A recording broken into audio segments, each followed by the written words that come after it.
You got like $3 million, huh? Yeah, we're already building a fancy house for us. Got my dream kitchen planned. My mother-in-law says all dreamy-like. I've quit my job. Gonna start a business with Ashley's inheritance. My husband says, looking way too happy about it. Wait a sec. Ashley didn't get any inheritance yet. You're quitting your job and building stuff already. What's the deal? Let's not fib here. It's obvious you got money. How about we take a trip before jumping into this house thing? Hawaii, maybe? My father-in-law adds, making things even more confusing. What are they even thinking? They want to spend the money I got from my mom on whatever they want. I'm mad as heck, but I don't know what to do. A few months back, let me take you there. My name's Ashley. I'm 38, and I teach at a high school. I've been married to David for 12 years. He's 2 years older and works in an office. Right after we tied the knot, our daughter Julie came along, and ever since, my life's been a whirlwind of work and raising her. Today, we're off to see my mom at the hospital. Hey, Grandma, it's been a bit. Ah, Julie dear, come here, my mom says, gently running her fingers through Julie's hair. She looks thinner, and her face isn't as lively. There's this guy in a suit standing by her bed. He nods at me as I glance his way and then leaves. Mom, who's that guy? Just someone I know, nothing to worry about. How are you holding up, Ashley? And David, is he doing okay? My mom's eyes, a soft shade of blue, twinkle as she smiles. She met my dad when he was in the import-export business overseas, and she moved to the U.S. to marry him. Raising a kid in a new country couldn't have been easy. That they did it together. Mom taught me a lot growing up, which is why I'm able to teach now. I'm really grateful to my parents for giving me such a good upbringing. Dad passed away a few years back, and since then, Mom's been on her own, dealing with illness and hospital stays. She handed off the business to a relative and now spends her days quietly in the hospital. I'm good, Mom. Anything you need. Just having you and Julie here is more than enough. After chatting with Mom for a while, Julie and I head home. Julie fills Mom in on school stuff and the latest book she's read. She's 10, a tricky age, but we get along well. Even setting aside my mom goggles, I think she's a smart, honest kid who's growing up nicely. We're back. Hey, welcome back. How's my mom doing? David asks when we walk in. Same old, same old. And you? How was your seminar? Heard good things about it. Excited for the next one. Lately, David's been going to seminars about quitting his job and starting a side hustle. Seems like he's after more money, but his job's not bad, and we're doing fine with my income. I don't like how obsessed he is with money. Probably gets it from his parents. They've always been tight with cash, always asking for small amounts whenever we see them. They've never bothered with Christmas gifts for Julie either. Thankfully, they live far away, so we don't see them much.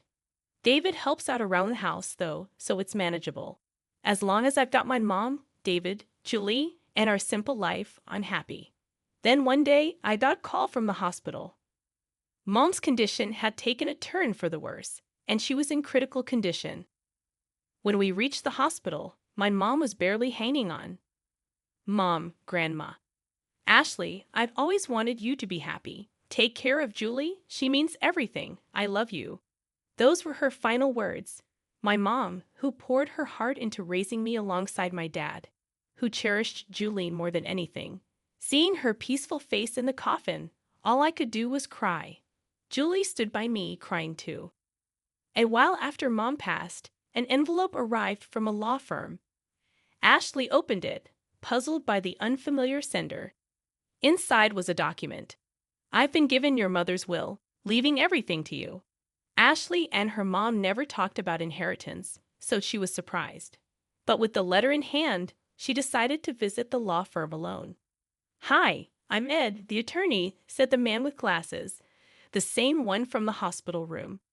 You were there when I visited my mom, Ashley said, recognizing him. Yeah, we met there. Your mom entrusted me with something, Ed said gently, almost bringing Ashley to tears. 500 million. Ashley exclaimed in shock. Yeah, Ashley. When your dad passed, you let your mom have all the inheritance.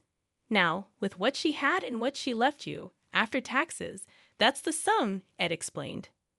I knew my parents were well off, but I never asked for money after getting married, and I avoided talking about inheritance. It's overwhelming, Ashley said, feeling a bit dizzy, but it's a sign of love from my mom. I'll leave it to you, Ed. Your mom cared about you more than anything. She asked me to assist you if needed. You can talk to me about anything, Ed said. Thank you, I really appreciate it. Ashley nodded to Ed and left the room. As time went by, nearing her mother's 49th day memorial, David, her husband, started bringing up her mother's inheritance often. He knew they were wealthy when they married, but Ashley found his constant probing uncomfortable, especially during her mourning period. Whenever she asked him to stop, he would, but then subtly bring it up again later. And then there were her in-laws. At her mother's memorial, her father-in-law offered, Ashley, if you're worried about the inheritance, we can help. We've had our share of inheritance disputes. It can get complicated when unmarried siblings pass away. If you need help, we're here. Her mother-in-law chimed in. Sure, Ashley, who had never felt inclined to involve them before, could only offer a vague response as they pretended to understand. About 3 months after her mother's passing, David, who had been relatively quiet, finally reached his breaking point. Have you gotten your mom's inheritance yet? David's question sent a shiver down Ashley's spine. Not yet, Ashley fibbed. The process is complicated. It's been 3 months since she passed, right? Why the delay? David pressed, but then abruptly announced he was heading to bed, leaving Ashley with a gnawing feeling in her chest. The next day, while Ashley and Julie were cleaning up after dinner, the doorbell rang. Julie rushed to answer it, and Ashley, peering out from the kitchen, saw her in-laws along with David returning from work. Why are they here? Ashley whispered to Julie. It's okay, Mom. I'll go to my room, Julie said, darting away nervously. What's happening? Ashley asked as her in-laws entered. Never mind that, Ed, her father-in-law said cheerfully, grabbing a beer from the fridge. We're here to celebrate. You inherited over $300 million.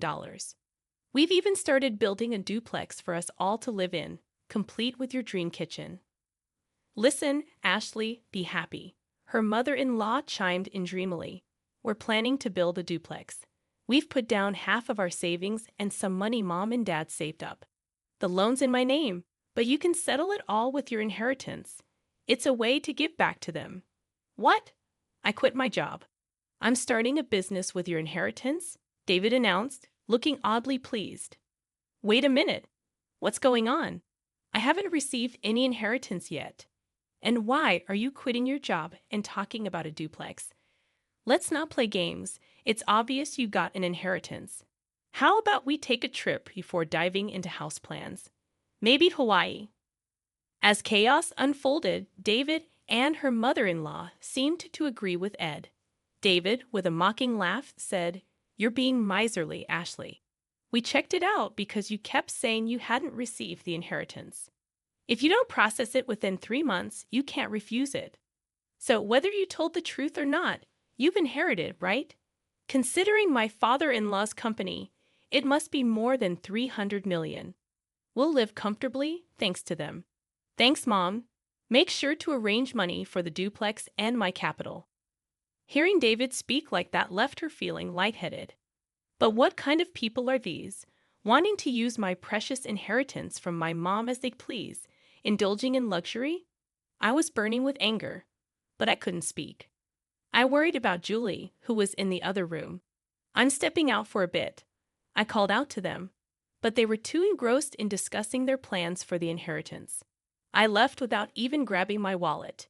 The night air was brisk, and as I reached a familiar hilltop park, the tears started flowing. I cried silently, feeling the weight of frustration and exploitation. My emotions were a jumble, but I couldn't bring myself to mention divorce, not with Julie still in the picture. My mother's words echoed in my mind. Take care of Julie above all else, and I cried anew. Suddenly, someone approached me. Startled, I looked up, and they began speaking softly. 3 days later, I called my husband and in-laws to a restaurant with private rooms.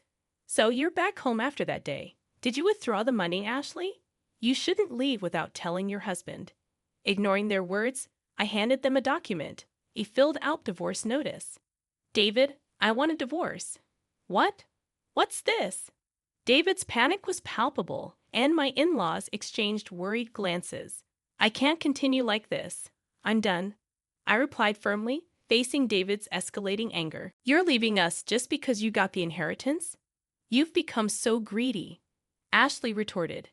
Ever since I inherited from my mom, you've been out of control, quitting jobs, planning to live with your parents without consulting me, using my savings to build a house, and now planning trips.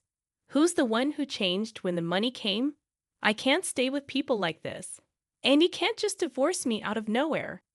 That's right. Half of everything it is David's, including our savings and half of the inheritance. David and my in-laws barked as they closed in on me. Just as I was about to respond, the door opened, revealing Julie and attorney Ed. Dad, Grandpa, Grandma, you should know better. Mom's inheritance isn't shared property, right, Mr. Ed? I'm attorney Ed. Ashley's mom entrusted me with this matter, and I've been advising her. Ed explained with a bow, leaving David flustered. But wait, inherited property isn't shared. It's not subject to division, he clarified. What? That can't be right. Is this a mistake? David stuttered. That can't be. I was stunned by their reaction. It seemed they genuinely believed they were entitled to my inheritance. If that's the case, it's even more reason not to divorce. I'll stick by you no matter what, my husband shouted with bloodshot eyes, disregarding everything. Stop it, Julie intervened calmly. Since Mom inherited, Dad hasn't thought about her once. Grandpa and Grandma only care about money. They never even mention me. I can't see them as family. David and my in-laws were taken aback. When I was upset about the inheritance, Julie spoke up. She told me, Dad, Grandpa, and Grandma are wrong. They're trying to take Grandma's legacy. Mom, I'm with you. Let's fight this together. With those words, I made a decision, contacted Ed, and arranged this meeting. Julie, that's not true. Dad wants what's best for you. And you'd be happier with us, wouldn't you? My husband and in-laws pleaded desperately. Children shouldn't interfere, they added. Julie, with a look of frustration, said, I'm going with Mom. I can't stay with you anymore, and turned away. We've made our decision. Julie and I will leave, I said calmly, which angered David. I've never cheated, and you can't force a divorce. I'll get a lawyer. We'll get that money, he threatened. Then I'll handle it from here. Ed intervened quietly. The crux here is whether there are serious grounds for ending the marriage, quitting his job, using our savings without consent, making decisions unilaterally, and Julie expressing her distress. We have multiple arguments to support our case. Additionally, your daughter has recorded evidence of all of you pressuring Ashley for her inheritance. That should serve as compelling evidence. Damn it, David slumped, and my in-laws went pale. After Matt, Julie, and I left the restaurant. A year later, thanks to Ed's efforts, my divorce with David was finalized. Julie and I moved into my mother's old house, but we received numerous letters pleading for reconciliation, and David was spotted near Julie's school, prompting us to seek a restraining order with Ed's help. After that, things quieted down. Rumor has it they did build a duplex. My retired in-laws had to find jobs at a factory, and despite David's attempts, he ended up doing manual labor. According to neighbors, their new home was rife with constant arguments, making them unpopular in the neighborhood. Julie and I continue to live peacefully, supporting each other. Recently, Julie expressed a desire to study abroad in my mother's homeland. To sever ties completely with my ex-husband, we decided to move overseas, using a portion of my mother's inheritance. I'm certain she would approve. Julie seems to thrive in her new school, and I've found work as a teacher there. Here's hoping these tranquil days persist.